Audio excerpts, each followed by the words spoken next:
Me echaron de mi propio cuarto, pero no me quejé. Solo mostré la escritura de la casa. La reacción de ellos no tuvo precio.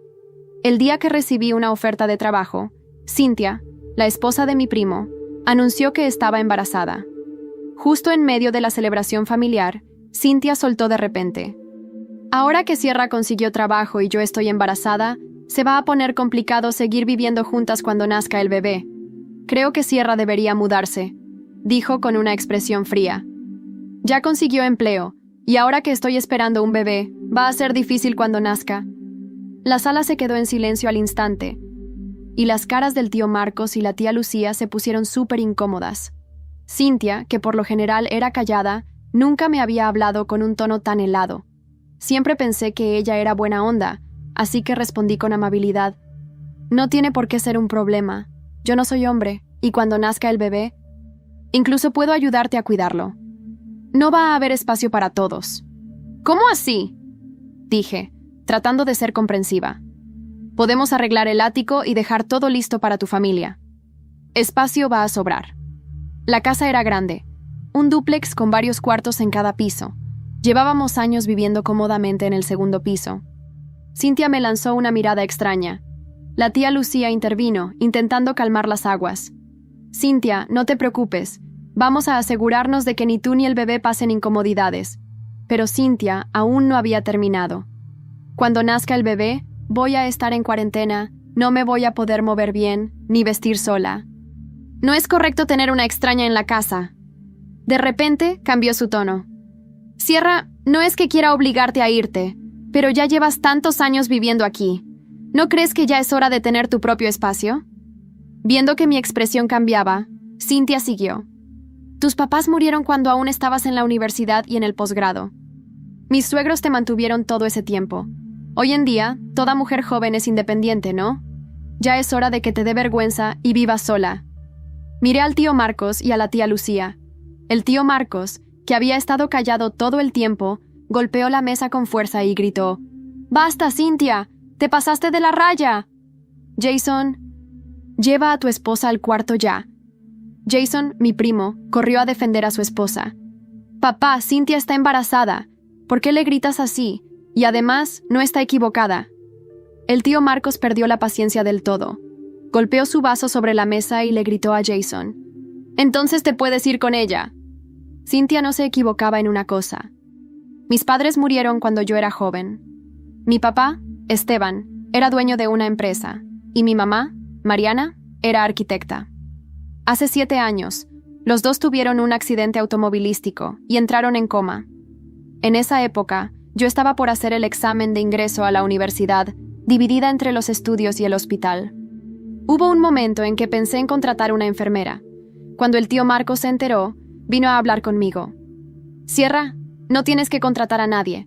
Lucía y yo nos encargamos de ellos. Dudé.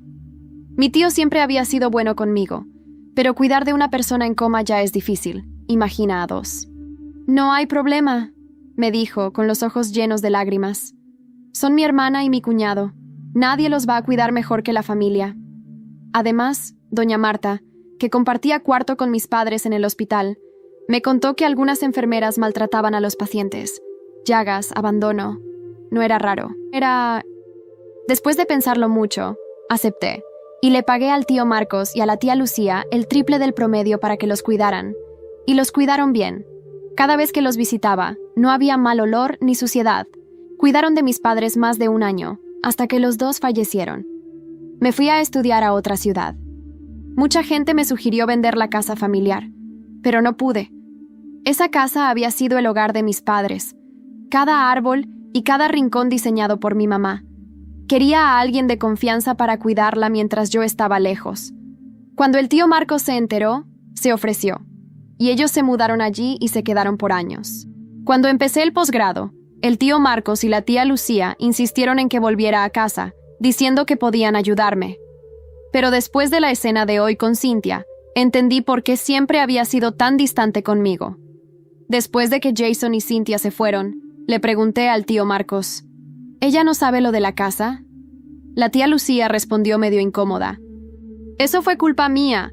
Le dije a Cynthia y a la familia de ella que la casa era nuestra. Ya sabes cómo es. La familia de Jason solo iba a dejar que se casaran si él tenía casa propia, y como no teníamos dinero, mentimos. Lo entendí. El tío Marcos nunca fue muy responsable. Mis padres le consiguieron varios trabajos, pero nunca duraba en ninguno. Siempre dependía de nuestra ayuda para empezar algo. Pero en los últimos años, el tío y la tía fueron muy buenos conmigo. Le hablé con cariño. La verdad siempre sale. Mejor decirle a Cynthia de una vez. Si de verdad necesitan una casa, tengo otra que les puedo ofrecer. El tío respondió. Sierra, ya hiciste más que suficiente por nosotros. No te preocupes, jamás abusaría de tu generosidad. Al oír eso, se me llenaron los ojos de lágrimas. Tío, somos familia, no digas eso. Si no fuera por ustedes, yo ni siquiera tendría un hogar. Con su palabra, dejé el tema de lado. En los días siguientes, veía a Cynthia por la casa, siempre lanzándome miradas frías o soltando comentarios venenosos mientras veía la tele. Hay gente que no tiene vergüenza de vivir en casa ajena como si fuera la dueña, y lo peor es que nadie puede echarla. Algunas se creen princesitas mimadas, como si todos las quisieran, pero en realidad nadie las aguanta. Yo me quedaba callada, esperando que el tío Marcos y la tía Lucía se encargaran del asunto.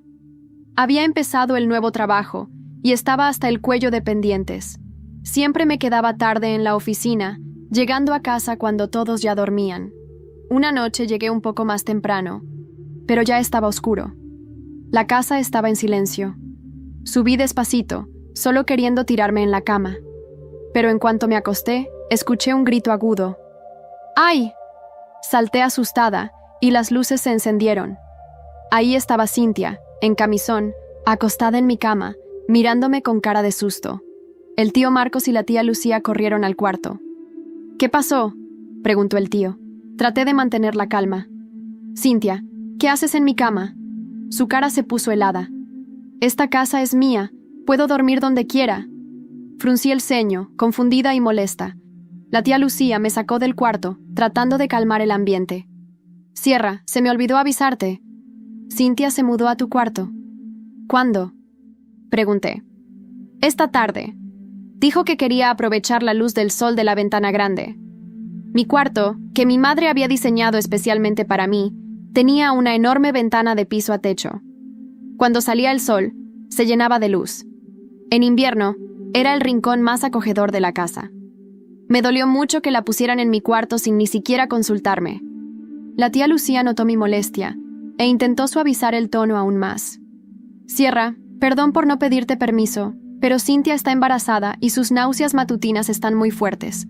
Dijo que la luz del sol la ayuda un poco. Tenía amigas embarazadas. Sabía que el embarazo podía alterar las hormonas y hacer que una mujer actuara raro. El tío Marcos salió del cuarto con cara de pocos amigos. ¿Qué está pasando aquí? Todo el mundo se embaraza, pero nadie actúa así. No puedes simplemente quedarse con tu cuarto. Cynthia tiene que salir de ahí. Rápidamente intervine. Todo bien, tío Marcos. Él siempre fue súper protector conmigo. Pasara lo que pasara. No quería causar una pelea entre él y la tía Lucía, así que dije, de verdad, no hay problema. Dormiré en otro cuarto. Cynthia está embarazada, necesita más el espacio. El tío Marcos dudó, visiblemente incómodo. Pero eso no es justo para ti. Sonreí levemente. Somos familia. No es gran cosa. Solo dime dónde pusieron mis cosas. La tía Lucía respondió, las llevamos al cuarto del ala oeste. El cuarto del oeste era el más pequeño de la casa. No entraba casi nada de sol y solo tenía una ventanita. Originalmente era el cuarto de servicio. Pasar del mejor cuarto de la casa al peor fue un golpe duro. Pero ver la cara preocupada del tío Marcos me hizo tragarme el orgullo. El día que firmé mi primer contrato importante en el trabajo, pasé por casa en la tarde para recoger unos documentos. Pensé en invitar a la tía Lucía a celebrar conmigo en una cena, pero al acercarme a la puerta de su cuarto, escuché una conversación. ¿Y ahora qué hacemos? Cynthia dijo que si no sacamos a Sierra de la casa pronto, nunca nos dejará ver al nieto, dijo la tía Lucía, angustiada. Solo tenemos que esperar un poco más, respondió el tío Marcos. ¿Esperar qué? Cynthia ni siquiera ha dejado que Jason duerma con ella estos días. La voz de la tía Lucía temblaba. ¿Y el medicamento? Llevamos más de 3 años dándoselo a Sierra y todavía está viva y bien. ¿Cuándo se va a morir? Se me erizó la piel. ¿Qué medicamento? La verdad me golpeó como un puñetazo. La tía Lucía quería que muriera. Y todo cobró sentido. Desde que volví a casa, mi salud había empeorado. Antes era fuerte, saludable. Ahora cualquier brisita me dejaba en cama. Sangrados nasales, caída de cabello, todo sin explicación. ¿Cómo crees que murieron sus padres?, dijo el tío Marcos con frialdad. Los drogamos hasta la muerte. Un escalofrío recorrió mi espalda. ¿Mis padres estaban estables y de repente empeoraron? La tía Lucía suspiró. ¿Aumentamos la dosis? El tío Marcos lo pensó un momento y asintió. Puede que funcione. Sus padres duraron 1 año. Ella ya lleva 3 desde que volvió. Si se muere ahora, nadie sospechará nada. Hubiera sido mejor atropellarla hace años, agregó. Ya se gastó casi toda la herencia de los padres. Pero tranquila. Igual todo va a ser nuestro. No podía creer lo que estaba oyendo. Mi mente se quedó en blanco. La bondad del tío Marcos era pura fachada. Me habían engañado todo este tiempo. ¿Y la muerte de mis padres? Nunca fue un accidente. Bajé las escaleras tambaleando, mareada, pasando por la sala donde Cynthia veía televisión. ¡Cierra!, me llamó con un tono sorprendentemente amigable. «Ven acá». Aún en shock, logré responder. «¿Necesitas algo, Cynthia?» Estaba pensando.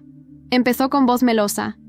«No está bien echarte justo ahora que empezaste a trabajar». «¿Qué quieres decir con eso?» «No somos exactamente familia. ¿Cierto? Jason ya mantiene toda la casa. Ahora que tú tienes trabajo, deberías ayudar también. Lo justo sería que empieces a pagar 10,000 pesos al mes por los gastos. Pagarías más si alquilaras por ahí». Ah, entonces ese era su juego. Sonreí, pero con frialdad. Tiene todo el sentido, Cynthia. Pero creo que no sabías. Esta propiedad es mía. Cynthia se congeló, mirándome sin creerlo. ¿Qué? Eso es imposible. Es verdad, respondí firme. No solo la casa, sino todos los gastos. Comida, luz, agua, todo lo pago yo. Antes de que volviera, el tío Marcos se encargaba de la propiedad y me pedía dinero cada mes para el mantenimiento. Siempre decía que se rompió el cortacésped, que había que pintar una pared. Yo era estudiante, no entendía mucho, así que le mandaba lo que pedía. Desde que volví, asumí todas las cuentas de la casa. Mientras hablaba, pensé que necesitaba revisar las finanzas con más cuidado. «¡Estás mintiendo!», gritó Cynthia justo cuando el tío Marcos y la tía Lucía entraban en la sala, sorprendidos de verme allí. La tía Lucía fue la primera en hablar. «Cierra, ¿por qué volviste tan temprano?». Antes de que pudiera responder, Cynthia me señaló. «Mamá, está diciendo que la casa es suya. ¿Es cierto eso?». Los rostros de ambos se ensombrecieron al instante. La tía Lucía intentó disimular. «Claro que no, Cynthia, solo está bromeando». Me lanzó una mirada de advertencia. La ignoré. Saqué la escritura de la casa del bolso y la lancé sobre la mesa de centro. Nunca imaginé que una simple hoja de papel pudiera desatar tal tormenta. Cuando coloqué la escritura de la casa sobre la mesa del salón, el silencio que siguió fue más elocuente que cualquier grito. Cynthia, con los ojos desorbitados, balbuceó. «¿Esto qué es?» «La escritura de la casa», respondí con calma. «Mi madre me la dejó antes de fallecer». Jason se levantó de golpe, tirando la silla al suelo. «¡Eso es mentira! Mis padres dijeron que esta casa era suya». Tía Lucía intentó intervenir, pero su voz temblorosa apenas se escuchaba. «Cierra, cariño. Quizás haya un malentendido». «No hay ningún malentendido, tía. Solo verdades que han estado ocultas demasiado tiempo». Me giré y salí del salón, dejando atrás las miradas atónitas. Subí a mi habitación, o mejor dicho, a la que solía ser mi habitación antes de que Cynthia decidiera ocuparla sin mi consentimiento. Al abrir la puerta, el olor a su perfume barato me golpeó como una bofetada. Mis cosas habían sido arrinconadas en una esquina, como si fueran trastos viejos. Recogí mis pertenencias en silencio. Cada objeto era un recuerdo, una parte de mí que había sido desplazada sin consideración. Mientras empacaba, encontré una caja que no recordaba haber visto antes. Al abrirla, descubrí cartas y fotografías de mis padres, momentos felices que creía perdidos. Entre ellas, una carta dirigida a mí, escrita por mi madre poco antes del accidente. Querida Sierra, comenzaba, si estás leyendo esto, es porque ya no estoy contigo. Quiero que sepas que siempre te amé y que todo lo que hice fue por tu bienestar. Confía en tu intuición y no dejes que nadie te haga sentir menos de lo que eres.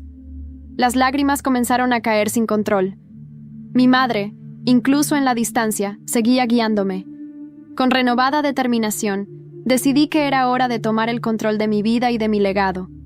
Al día siguiente, contacté a una antigua compañera de la universidad, Leticia, ahora una abogada reconocida en Madrid.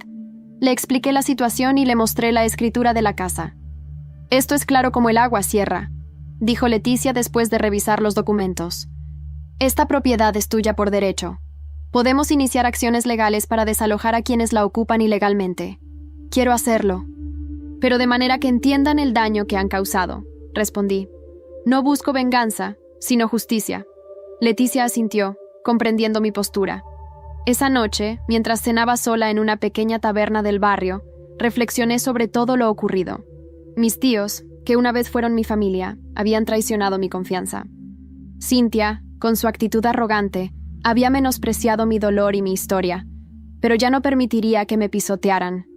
Al regresar a casa, encontré a Cynthia en el salón, hablando por teléfono. Al verme, colgó rápidamente y me lanzó una mirada desafiante. «¿Disfrutando de tu victoria?», preguntó con sarcasmo.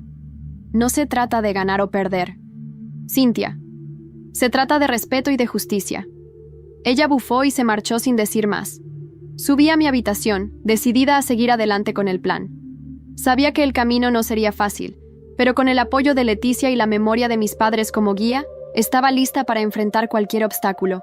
Al día siguiente, mientras revisaba algunos documentos en el despacho, Leticia me llamó con urgencia.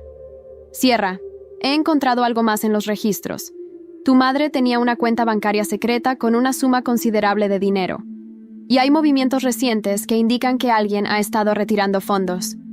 Cuando Leticia me contó por teléfono lo de la cuenta bancaria secreta, sentí como si el suelo temblara bajo mis pies. Colgué, cogí el primer tren a Madrid esa misma tarde y me reuní con ella en su despacho, en la calle Alcalá. El sol del atardecer entraba a través de las persianas, mientras Leticia me extendía los papeles con una expresión que mezclaba rabia y preocupación. «Sierra, tu madre abrió esta cuenta en el Banco Santander 6 meses antes del accidente. Hay más de 200.000 euros registrados originalmente, pero solo quedan 15.000. Me quedé helada. ¿Cómo es posible? ¿Quién ha estado sacando dinero? Alguien con acceso al número de identificación fiscal de tu madre y una autorización firmada que claramente ha sido falsificada. Hemos enviado una solicitud formal para obtener las imágenes de las personas que hicieron los retiros en sucursal». Me miró con seriedad. «Pero tengo una sospecha. No necesitaba que lo dijera. Ya lo sabía».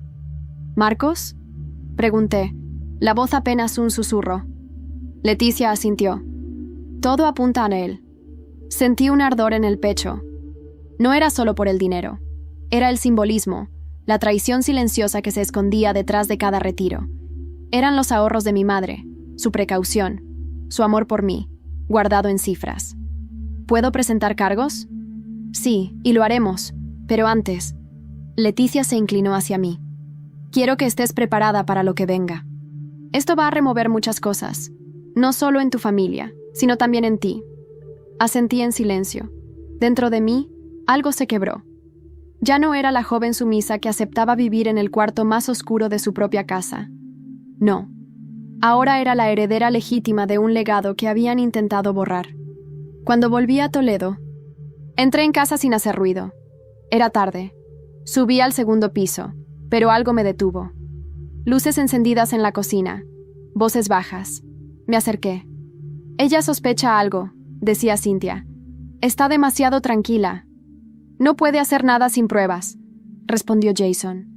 Además, mi madre me aseguró que la cuenta ya estaba vacía. «No va a encontrar nada. ¿Y si encuentra la autorización falsa?». La voz de Cynthia subió ligeramente de tono. «¿Sabes lo que eso significa? Prisión, Jason». «¡Cállate!», gritó él golpeando la mesa. «Esto fue idea de tus padres también. Ellos fueron los que nos animaron a tomar lo que era justamente nuestro». Me alejé, temblando. Ya no era solo Marcos. Era toda una red de manipulación. Incluso los padres de Cynthia, a quienes apenas conocía, estaban implicados. Al día siguiente, fui directamente al notario que había llevado los papeles de herencia de mis padres. Un hombre mayor, de voz suave y mirada honesta. Tu madre me pidió que mantuviera en secreto la cuenta, pero cuando ella falleció, Marcos vino con una carta que supuestamente tú habías firmado, autorizándole a gestionarla. Parecía legítima, pero ahora, viéndote, dudo de todo. Le pedí una copia. La firma no era la mía, ni remotamente parecida. Todo encajaba. Cada sonrisa falsa, cada favor ofrecido, cada eres como una hija para nosotros. Regresé a casa. Esta vez no iba a esconderme ni actuar con diplomacia. Reuní a todos en el salón. Marcos, Lucía, Jason, Cynthia. El ambiente estaba cargado. Sé todo, dije sin rodeos. La cuenta bancaria. Las autorizaciones falsas. Los retiros. Las caras se congelaron. Cynthia palideció. Jason me miró como si viera un fantasma. Marcos intentó hablar, pero levanté la mano. No digáis nada. Solo vine a avisaros. En una semana, todos fuera. He iniciado un proceso judicial. Esto no es negociable. Lucía comenzó a llorar. Marcos me miró como si no me reconociera. ¿Qué te ha pasado, Sierra? ¿Dónde quedó la niña dulce que criamos? Esa niña murió en el mismo hospital donde murieron mis padres, respondí. Y vosotros la enterrasteis. Subí a mi cuarto con el corazón latiendo como un tambor. Me sentía viva.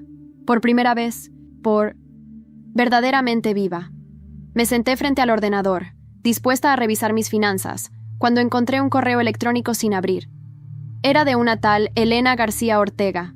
El asunto: tu madre y la mía eran la misma persona. Recuerdo que estuve varios minutos mirando esa pantalla sin moverme. El nombre Elena García Ortega me era completamente desconocido, pero esas pocas palabras en el asunto del correo electrónico me atraparon como una garra cerrándose en mi pecho.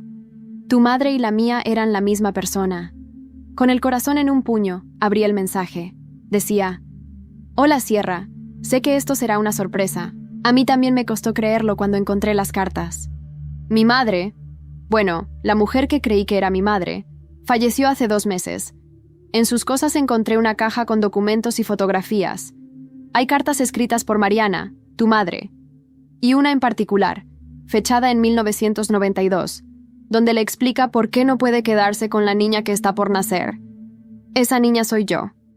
Entiendo si necesitas tiempo, pero si estás dispuesta, me gustaría conocerte. Estoy en Salamanca, no espero nada de ti, solo quiero entender. Elena. Me quedé sin aire. Sentí que el mundo giraba más rápido de lo normal. ¿Mi madre había tenido otra hija antes de mí? ¿Por qué nunca me lo dijo? Cogí el tren esa misma tarde a Salamanca, con una ansiedad que me arañaba el estómago. El viaje se me hizo eterno. Releí el correo una y otra vez, buscando alguna señal de mentira, algún tono oportunista, pero no lo encontré. Era sincero, desnudo, doloroso. Nos encontramos en una cafetería antigua, cerca de la Plaza Mayor. Elena ya estaba allí, sentada junto a la ventana. Tenía el pelo rizado, oscuro, y los mismos ojos verdes que mi madre. Nos miramos, y fue como si el tiempo se detuviera. «Sierra», dijo levantándose. «Gracias por venir». «No estoy segura de qué decirte», admití. «Yo tampoco. Solo... gracias». Nos sentamos. Sacó una carpeta cuidadosamente organizada. Fotos, cartas, un mechón de cabello atado con un lazo rojo y una nota que reconocí al instante como escrita por mi madre. «Esto lo escribió cuando tenía 23 años», explicó Elena. «Vivía en Zaragoza, estaba sola, asustada. Decía que no podía cuidarme, pero que algún día me buscaría». Mis ojos se llenaron de lágrimas. «Mi madre nunca me habló de ti», dije, apenas en un susurro. «Nunca mencionó nada. La vida que llevó contigo fue diferente. Quizás quiso empezar de cero. Pero eras su hija. Y tú también. No estoy aquí para competir por su amor, Sierra. Solo quería que supieras que existo, que hay una parte de ella en mí también». Nos quedamos en silencio un buen rato. Algo en ella me resultaba familiar. Su manera de mirar, la forma de tocar la taza de café, cosas pequeñas que solo alguien criado por Mariana entendería. Quiero saber más de ti, le dije finalmente. Si estás dispuesta. Claro, podemos ir despacio, o rápido si prefieres. Sonrió, nerviosa. Nos abrazamos al salir. Un abrazo torpe, pero sincero. No sabía si eso nos convertía en hermanas, pero algo dentro de mí se sintió más completo. Al volver a Toledo, noté que algo estaba raro. La casa estaba silenciosa. Demasiado. Entré con cautela. El salón estaba vacío. Subí lentamente al segundo piso. Las puertas estaban abiertas. Los armarios, vacíos. Mis tíos y los demás se habían ido. Sin avisar, sin decir una palabra. Solo una nota sobre la mesa. No lucharemos contra ti, pero tampoco pediremos perdón. Me senté intentando entender cómo sentía. No era alivio, tampoco tristeza, era algo en el medio. Algo agrio. Me dirigí a mi habitación y me sorprendió encontrar la caja de cartas de mi madre, abierta. No como si alguien la hubiese revisado, como si la hubieran querido destruir. Algunos sobres estaban rasgados, arrugados, y uno en particular tenía una esquina quemada. Lo abrí temblando. Dentro había una nota escrita a mano. No era de mi madre. Sabemos que has estado removiendo el pasado. Hay cosas que es mejor no saber. La sangre puede costar caro. Esa noche no dormí. Por primera vez, entendí que esto iba mucho más allá de una disputa familiar. Alguien más estaba involucrado. Alguien que no quería que descubriera toda la verdad. Desde aquella noche no dormí bien. Me despertaba varias veces con el corazón latiendo como si me persiguiera algo invisible. La nota anónima me había dejado una herida nueva, el miedo. No era la típica sensación de quizá me vigilan, era más profundo. Era el peso de saber que, al escarbar en el pasado, había pisado algo venenoso. Al día siguiente, fui directa al despacho de Leticia. Tenía la nota en la mano, arrugada por tanto apretarla. Esto apareció en mi habitación, le dije, colocándola sobre su escritorio. Ella la leyó en silencio. Frunció el ceño, luego se levantó y cerró la puerta con seguro. ¿Quién tiene acceso a tu casa ahora que tus tíos se han ido? Nadie, eso creo. Cambié las cerraduras hace 2 días, por si acaso. Pero esto... Miré la nota como si aún no fuera real. Esto es una amenaza directa. Leticia sacó su móvil y comenzó a marcar. Voy a llamar a un contacto en la Policía Nacional. Esto ya no es solo un tema legal, Sierra.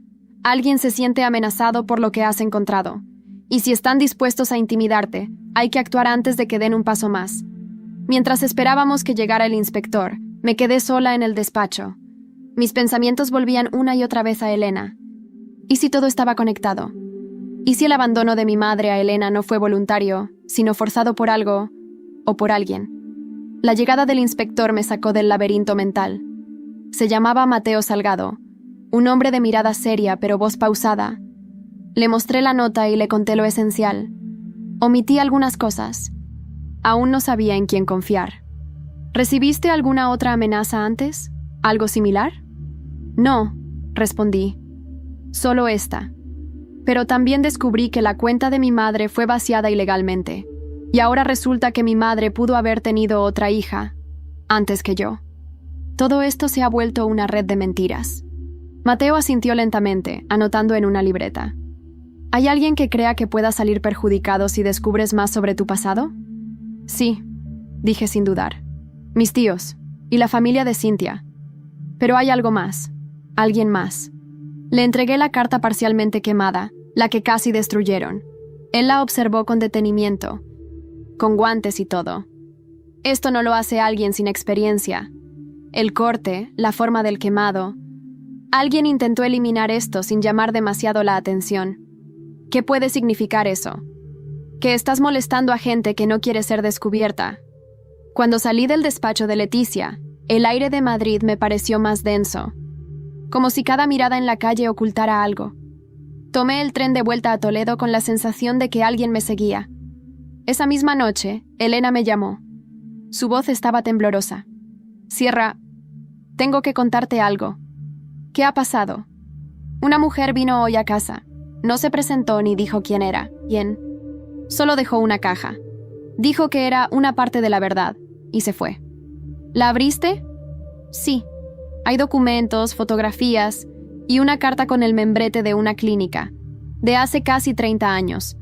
Tiene el nombre de Mariana García Ortega, como paciente, pero no era por embarazo, era por una denuncia por agresión. Me quedé muda. ¿Mi madre... denunciada? ¿Agresión? ¿Dónde está esa clínica? En Zaragoza. Sabía lo que tenía que hacer. Tenía que ir allí. La única forma de protegerme era conocer toda la verdad, incluso la más fea. Corté la llamada, cerré las ventanas de casa, aseguré la puerta y me senté a planear mi viaje. Al día siguiente, estaría en Zaragoza, en busca de respuestas que, hasta entonces, nadie había querido darme. Pero antes de apagar el teléfono, un mensaje me llegó por WhatsApp desde un número desconocido. Vas demasiado lejos, vuelve atrás, Sierra, o acabarás como ellos. No decía más, solo eso, y una fotografía adjunta. Era la tumba de mis padres. Amaneció antes de que pudiera cerrar los ojos. El mensaje con la foto de la tumba de mis padres seguía ahí, como una losa sobre el pecho.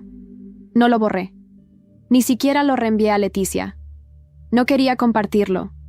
No aún. Era mío. Como si de alguna forma enferma, aquella amenaza me acercara más a ellos, a su dolor, a su muerte. Cogí el coche temprano y conduje hasta Zaragoza. 6 horas de carretera, cruzando campos dorados y pueblos silenciosos.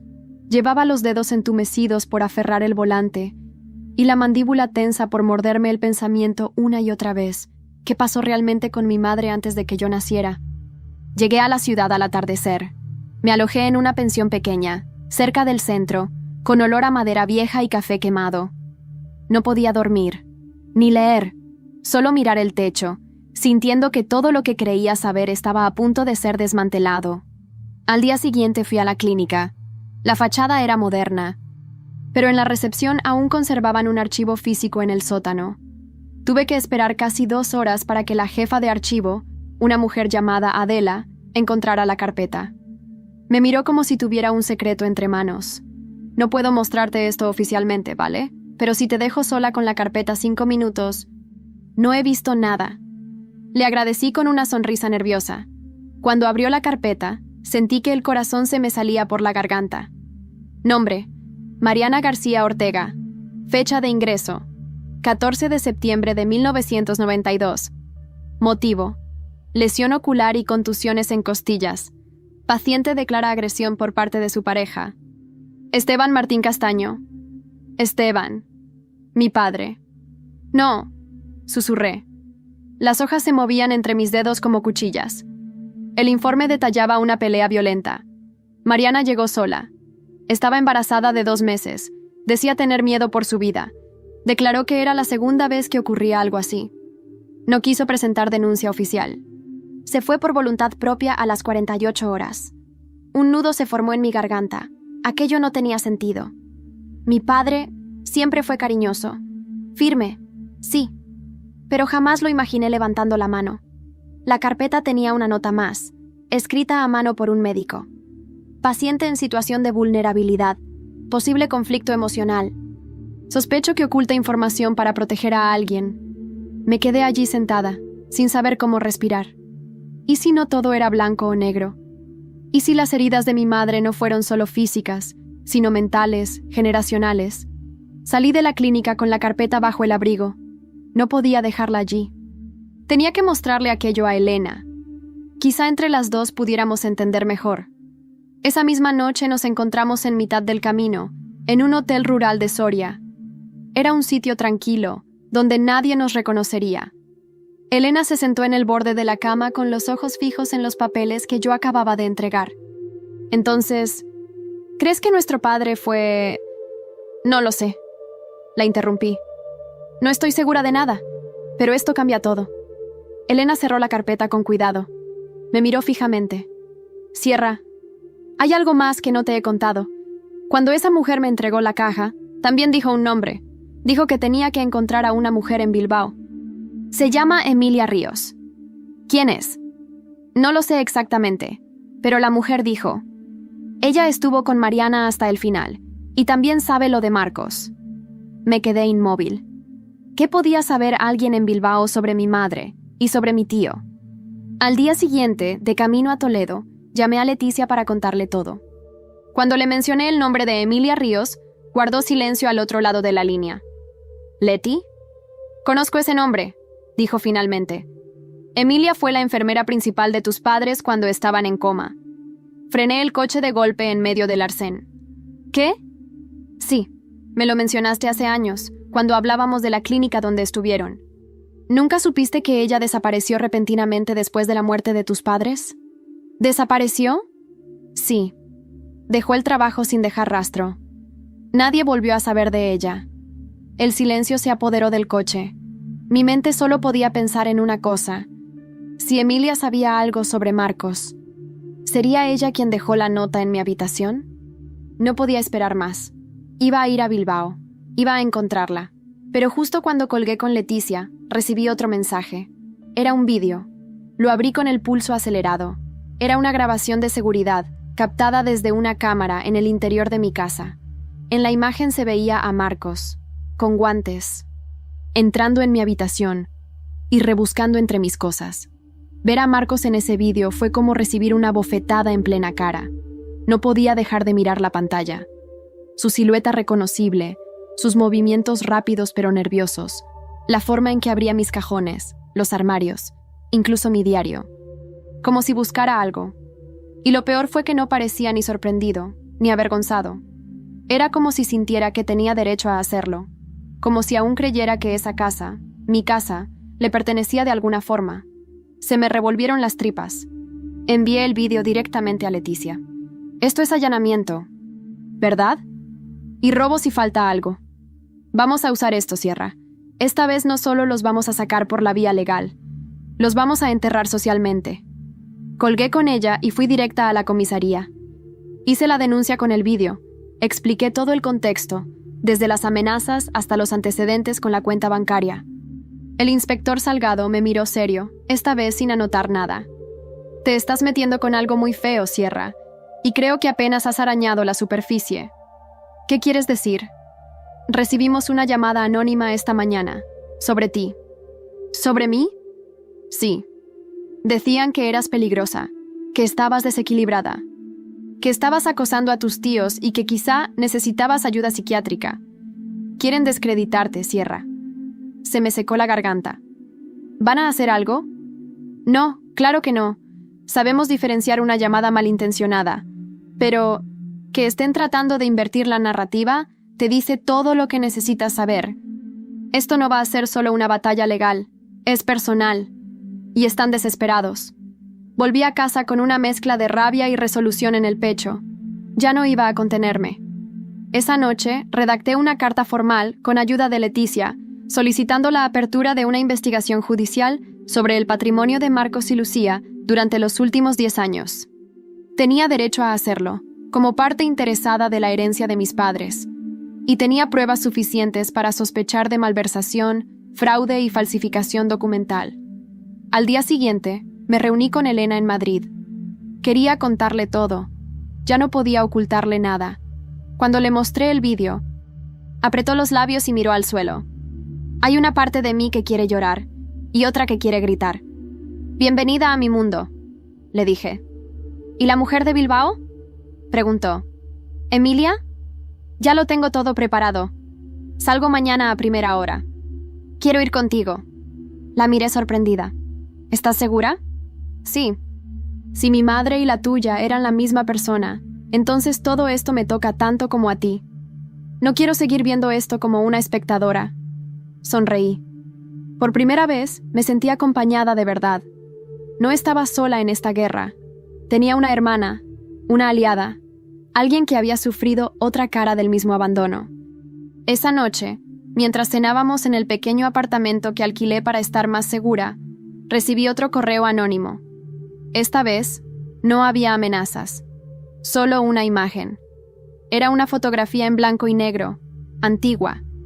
En ella aparecía mi madre, muy joven, abrazando a una mujer rubia con bata de enfermera. Y al fondo estaba Marcos. En el reverso de la foto, escrito a lápiz, Clínica San Ángel, Zaragoza, 1992. Marcos había estado allí, con mi madre, el año en que ella fue golpeada, el año en que Elena nació. Y entonces, una idea terrible me atravesó como una flecha. ¿Y si no era Esteban quien la había agredido? ¿Y si fue Marcos? El estómago me dio un vuelco. Todo lo que creía sobre mi familia, sobre el rol de cada uno, se estaba cayendo como piezas de dominó. No podía esperar más. A la mañana siguiente, con Elena al lado, saldríamos rumbo a Bilbao. Emilia Ríos tenía que contarnos la verdad. Lo que no sabía era que, esa misma noche, alguien más iba camino a nuestra casa en Toledo. Alguien que no quería que llegáramos a Emilia, y que, antes del amanecer, una ventana se rompería, y Elena desaparecería. El grito me despertó. No fue un sonido lejano, ni uno de esos que se confunden con los sueños. Fue real, fue corto, ahogado, y vino del salón. Salté de la cama como impulsada por una descarga eléctrica. El aire estaba denso. Había un olor raro. Algo entre sudor, perfume barato y polvo viejo. Corrí descalza hasta el pasillo. «¡Elena!», grité. «¿Estás bien?». Silencio. Mi cuerpo se movía antes de que mi mente pudiera procesar. Revisé la cocina, vacía, el baño, igual. Pero al llegar al salón, el caos me paralizó. La ventana estaba rota, cristales por todas partes, las cortinas ondeaban con el viento helado de la madrugada, y sobre el sofá, su móvil. «¡Elena!», llamé otra vez con la voz quebrada. Nada, salí corriendo a la calle. Era un barrio tranquilo, de esos que parecen inofensivos incluso de noche. No había nadie, ningún coche huyendo, ninguna señal evidente, solo la soledad y el terror. Volví adentro.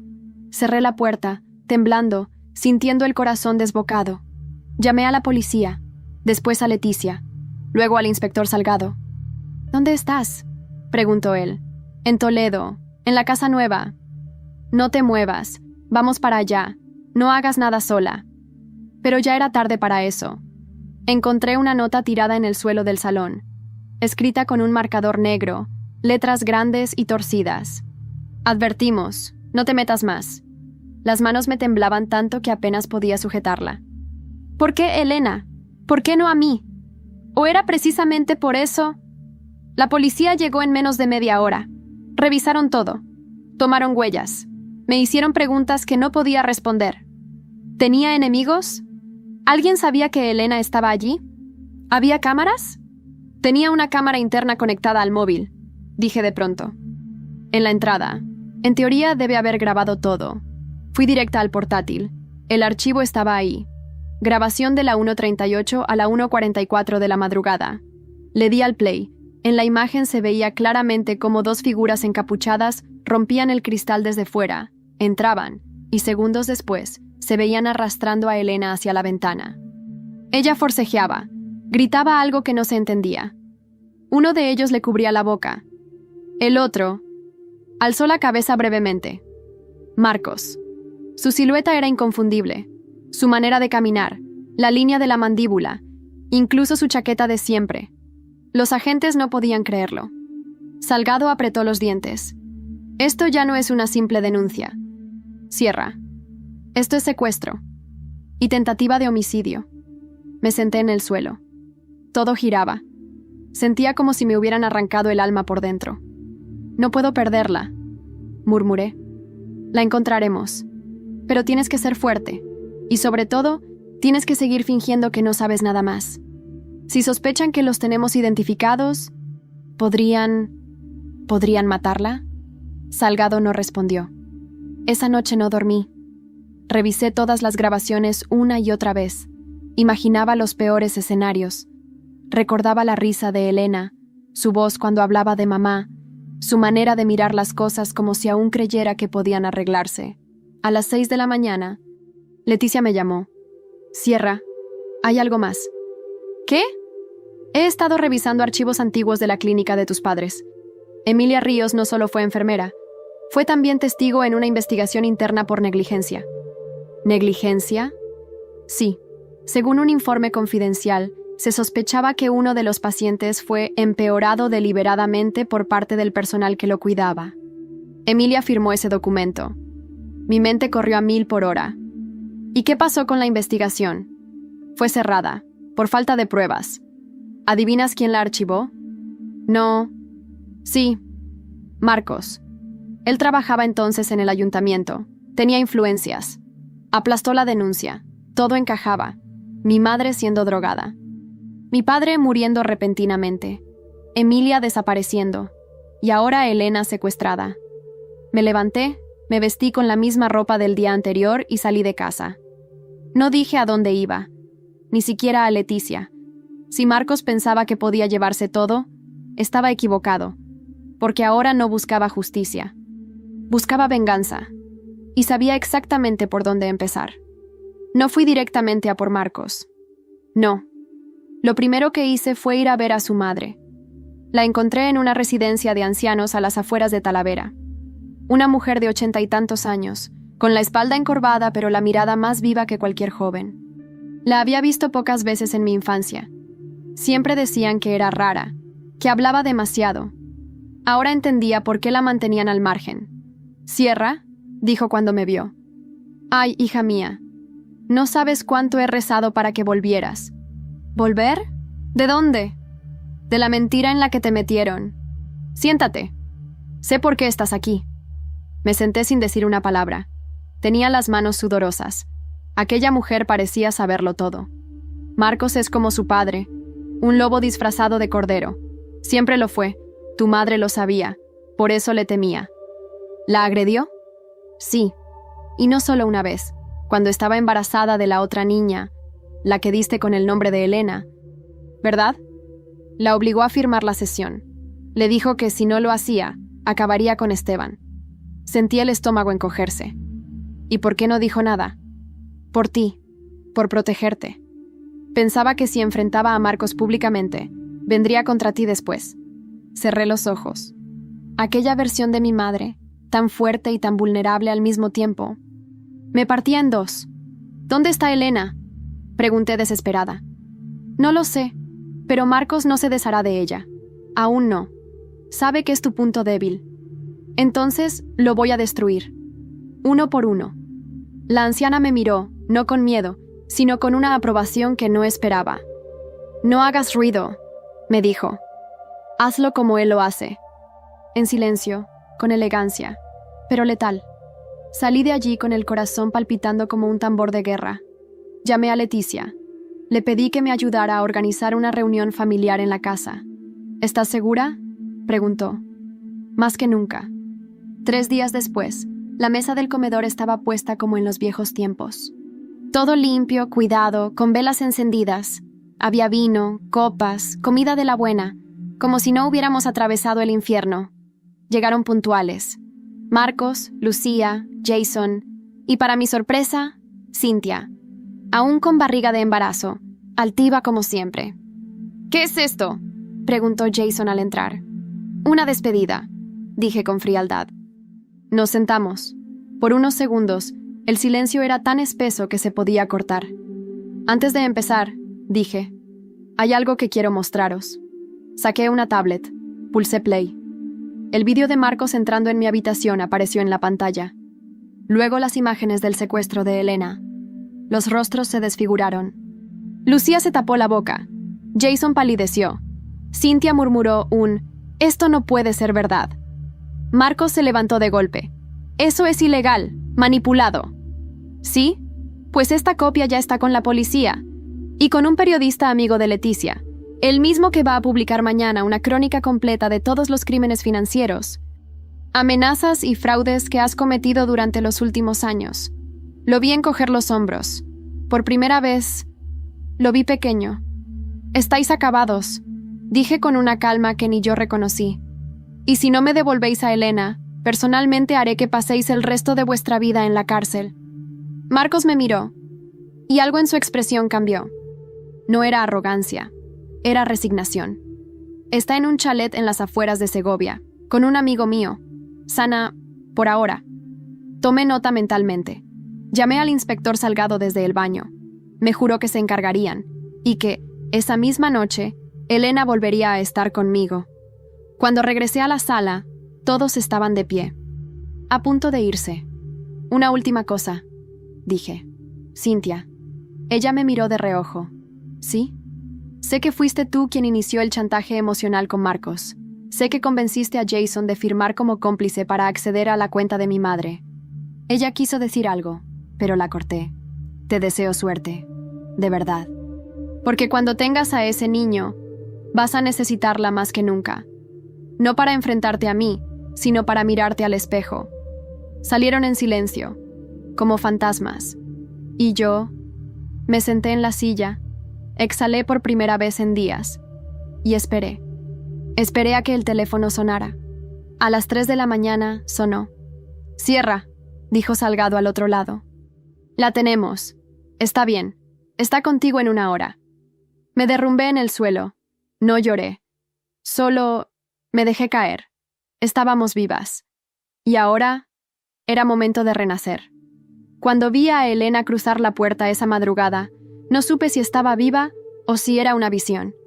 Llevaba una sudadera gris demasiado grande para ella, el cabello suelto y los ojos enrojecidos, pero estaba entera, ilesa. Y eso era todo lo que importaba. Corrí a abrazarla. Se aferró a mí con una fuerza que no había sentido nunca, como si yo fuera su única ancla en este mundo, y quizá lo era. ¿Te hicieron daño?, le pregunté en voz baja. No, solo me ataron. Me taparon los ojos. No hablaban mucho, pero uno de ellos olía a vino rancio, y el otro tenía miedo. Podía oírlo temblar cuando me miraba. «Estás a salvo», susurré. Ya pasó. Esa mañana amanecimos abrazadas en el sofá, sin habernos soltado ni un segundo. La luz entraba por la ventana como una promesa. Y por primera vez en semanas, desayunamos juntas. Café con leche y pan tostado con aceite, como hacía mamá. Leticia vino al mediodía. Traía una sonrisa serena y un sobre grueso entre las manos. «Lo conseguí», dijo sentándose. «Este es el informe completo de la auditoría patrimonial. Marcos ha perdido todo lo que tenía». ¿Todo? Sí. La casa de campo, el piso en Madrid, las cuentas en Andorra. Todo ha sido embargado. Y tiene una orden de alejamiento que se hará efectiva en cuanto termine su declaración ante el juez. ¿Y Lucía? Ella lloró, suplicó, pero en el fondo lo sabía. Su silencio fue su condena. No sentí placer. No sentí victoria. Solo una calma rara. Como si, finalmente, el agua estancada empezara a moverse. Pasamos los días siguientes organizando la casa. Pintamos paredes, tiramos muebles antiguos, cambiamos las cortinas que tanto odiaba. El salón volvió a tener vida. Pusimos fotos de mamá, de papá. Incluso encontramos una caja con dibujos que yo había hecho de niña y cartas que mamá nunca me había dado. ¿Y si reabrimos la empresa?, me preguntó Elena una tarde, mientras tomábamos té en el jardín. ¿La de papá? Sí, arquitectura, diseño interior, todo lo que heredaste. Podemos hacerlo en su nombre. En el nuestro. Lo pensé. Era algo que había evitado por años. Porque dolía. Porque me parecía que solo él podía hacerlo bien. Pero ahora era distinto. Vale, le dije. Pero lo hacemos juntas. Y así nació Ortega Martín Studio. Un proyecto nuevo, un símbolo de lo que podíamos construir. Literal y emocionalmente. Leticia nos ayudó con los papeles. Un amigo suyo diseñador hizo el logo. Y en 2 semanas ya teníamos página web y nuestras primeras 3 clientas interesadas. El barrio hablaba. Unos con curiosidad, otros con envidia, algunos incluso con respeto. Yo ya no era la niña huérfana de Toledo. Era Sierra Ortega. Y no solo tenía una casa, tenía un hogar. Una noche, mientras revisábamos antiguos planos de mamá en la terraza, Elena se quedó en silencio, observando una hoja con atención. «Mira esto», me dijo. «Este plano no es de esta casa, es otra. ¿Conoces esta dirección?» Miré el papel. Me sonaba. Está a las afueras, cerca de la zona de Albarreal. ¿Por qué? Porque mamá lo marcó con una X y escribió al lado: «Cajas fuertes. No tocar hasta que Sierra esté lista». Mi corazón dio un salto. ¿Cajas fuertes? Sí, y no está tachado. Lo dejó ahí, como si supiera que algún día iríamos. Al día siguiente, fuimos en coche. Era una casa vieja, abandonada, cubierta de hiedra, pero aún firme. Tenía ese aire de propiedad olvidada que aún guarda secretos en las paredes. Entramos por una ventana rota. El polvo lo cubría todo. Pero en el estudio, detrás de un falso muro, encontramos 2 cajas fuertes incrustadas. Leticia vino con un cerrajero de confianza. Tardó horas, pero cuando se abrieron, ahí estaban. Cartas, documentos, fotografías, registros de herencias, contratos y un diario personal de mamá. Un manuscrito lleno de reflexiones, miedos, advertencias. Y al final del diario, una sola frase. Perdónales si puedes, pero nunca te olvides de lo que hicieron. Me quedé en silencio, acariciando esas palabras. No sabía aún si estaba lista para perdonar, pero al menos ahora sabía la verdad. Toda la verdad. Y eso era suficiente. O eso creía. Hasta que Leticia sacó un sobre con el sello de un notario. Cierra. Este documento dice que hay una tercera beneficiaria del testamento original. ¿Cómo? ¿Quién? Una tal... Alejandra Salvatierra. Elena y yo nos miramos. Ninguna conocía ese nombre. ¿Y si mamá tuvo... otra hija? Dijo ella en voz baja. Todo lo que había sentido como cierre, de pronto volvió a abrirse como una herida. El nombre Alejandra Salvatierra no salía de mi cabeza. Me repetía una y otra vez. No puede ser. Tiene que haber un error. Pero no lo era. Leticia confirmó que el documento era legal. Firmado por mi madre y certificado por un notario de Burgos hacía más de 30 años. Alejandra era mencionada como beneficiaria condicional. Si no se encontraba en vida antes de mis 30 años, su parte pasaría a mí. Yo tenía 29. Era como si mamá hubiese plantado una última semilla de incertidumbre, justo antes de que pudiera cerrar el capítulo. ¿Y si no es una hija?, preguntó Elena. ¿Y si fue una hermana oculta? ¿Una amiga? ¿Una deuda emocional? Solo hay una forma de saberlo, respondí. Encontrarla. Gracias a Leticia y su red de contactos, dimos con una pista. Alejandra vivía, o había vivido, en un convento en León. Lo curioso es que no era monja, era cocinera. Entramos en contacto con la administración del lugar, y finalmente, una semana después, recibí un mensaje. Cierra, me han dicho que buscas a Alejandra. Soy yo. Mariana fue mi madre de corazón, no biológica, pero más madre que la que me parió. Nos encontramos en un pequeño café de León, junto a la catedral. Alejandra era una mujer de unos 45 años, piel morena, ojos intensos, voz cálida. Tu madre me recogió cuando yo tenía 12 años. Escapaba de una familia que me maltrataba. Me encontró en la estación de tren, hambrienta y sola. Me llevó a casa, me dio de comer, me hizo sentir humana. ¿Por qué no me habló nunca de ti? Porque no quería que pensases que ella tenía 2 hijas verdaderas y tú eras la tercera. Siempre quiso protegerte de cualquier sombra que pudiera ensuciar el amor que os tenía. Alejandra me entregó una caja de madera. Me la dio antes de morir. Me dijo que te la entregara si alguna vez me buscabas. La abrí allí mismo.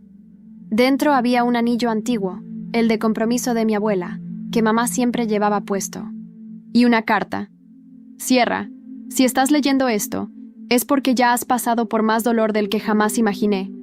Sé que dudas de todo, de tu padre, de tu tío, de mí. Pero si algo quiero que guardes en el corazón, es esto. Fuiste amada.